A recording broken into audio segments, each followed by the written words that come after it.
And then the Eucharist hit me. And that was the huge turning point for me. That was the point of no return for me, where, I realized that I needed to come home to the Catholic Church. How did it hit you? What was it? So it had started happening while I was still pastor.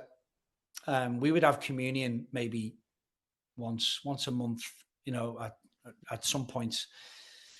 I started to be really challenged by it. I was reading things, I was watching things. Obviously, I was reading the scriptures and the Catholic take on the Eucharist, and becoming really challenged. And I remember getting my group of elders together and saying, listen, first of all, we need to be having communion more often, because once a month is not enough.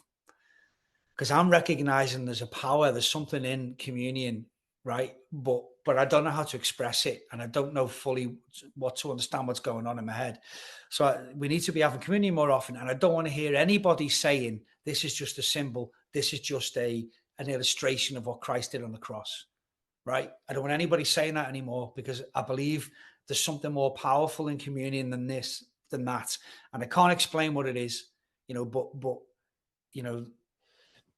we need to treat this far more reverently. So we did, but it still wasn't enough. And I knew it wasn't enough. I knew we were falling short, because obviously I'm being convinced that this is that what Jesus instituted was the body, was truly his body and his blood. And that the only place I knew where they were living that and believing that was the Catholic Church.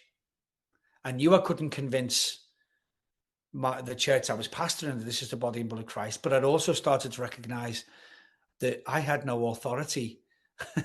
I had no authority to be part of that in communion. This is the Mass we're talking about. This is the apostolic, tradition and succession of the bishops and the priests we're talking about here. Not me, Mark, who's just decided, I think I want to be a pastor, and suddenly I'm a pastor. That if I truly now believe that this is the body and the blood, soul and divinity of Jesus Christ in the Eucharist, the transubstantiation is happening, that I already agree with the sacraments, I already agree with papal authority, I already agree with all these things, then there is nowhere else for me to go but back home to the Catholic Church.